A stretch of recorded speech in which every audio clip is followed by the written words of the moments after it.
Good evening, everybody. Noodle Thumb here. Today I've got this challenge lock from Fantasm.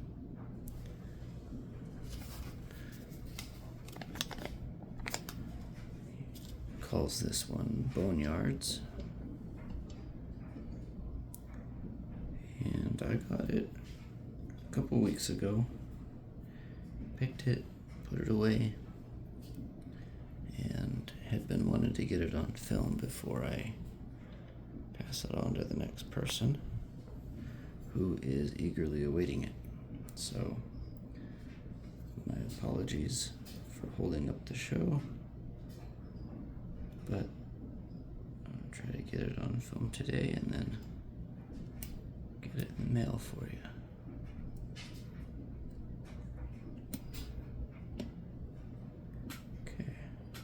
Some core rotation from pin 3 there. So coming back to 1, getting counter rotation. My pick is slipping a little bit. There we go. A little deeper false set. 2 feels like it's binding. So very gently let off of that. There's good counter rotation.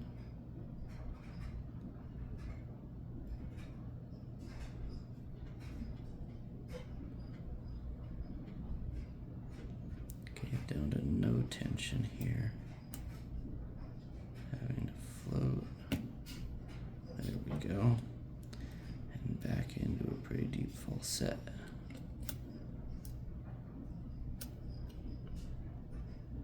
Okay, back on 4. A little bit of counter rotation there. So I'm just pulsing pressure on the pick and letting the counter rotation move us.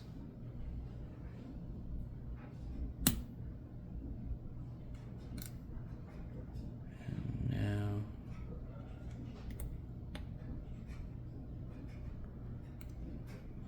we didn't fall back into that false set that I so dearly loved.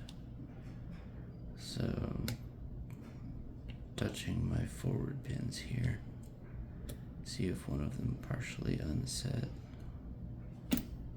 There we go. That's the open.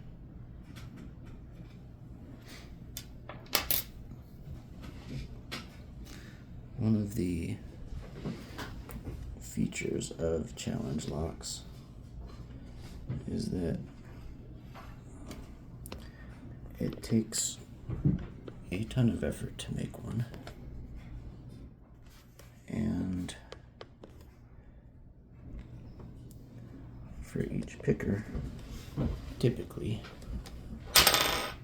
it actually doesn't, provide the hours of picking challenge that it takes to make it. So the only payoff, so to speak, if one or both of 2 things is true, if the maker enjoys making challenge locks for its own sake, then of course it's worth making it. Or if a challenge lock gets successfully passed among many pickers, then provides a lot of joy.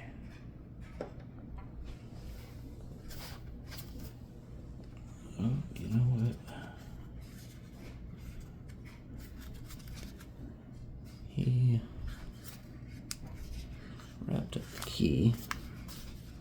I have not looked at the key. Maybe I should do that. Also, I returned the lock to its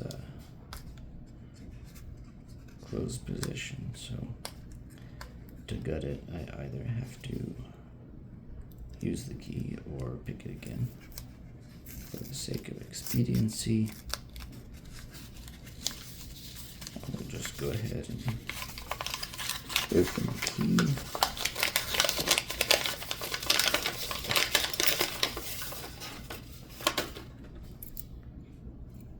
It looked to be a factory cut key, which is its own sort of challenge because it means that you have to match your pin stacks to the key as opposed to being able to make your pins however the heck you want. And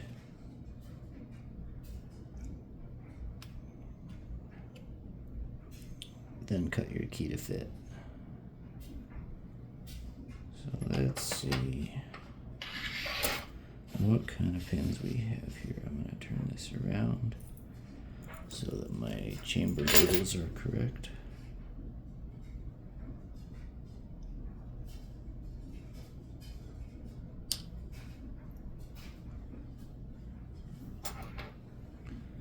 Alright, key pin 1, 2, oh come on,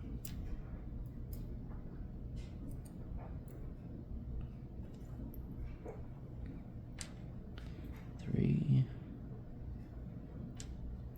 4, oh that one's kind of cool, 5,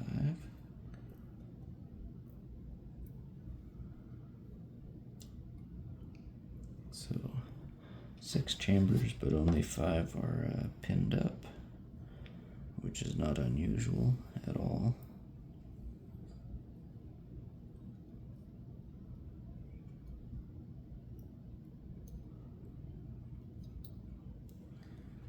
And drivers 1,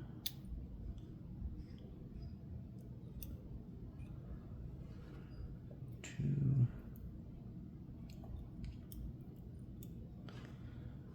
3,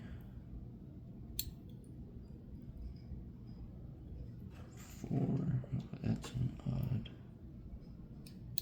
thing. The spring in chamber 4, actually in 3, 4, and 5, does not extend up past the chamber. You can see there 1 and 2 pick up a little bit, but not the rest.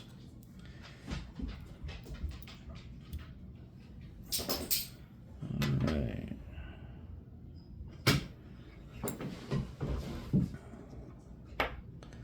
So close up of the pins here. This is really nice pin work. On 3, that's what allows that really deep false set.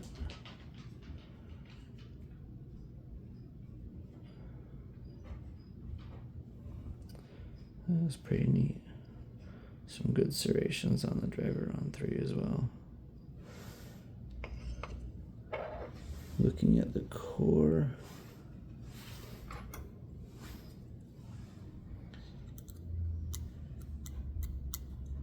it's not milled or anything.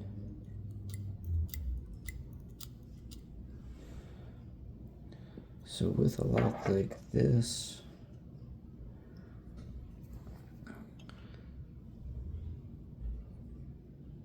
some undermilling would be, countermilling would make this pin catch pretty well, and this pin, and would increase the difficulty significantly.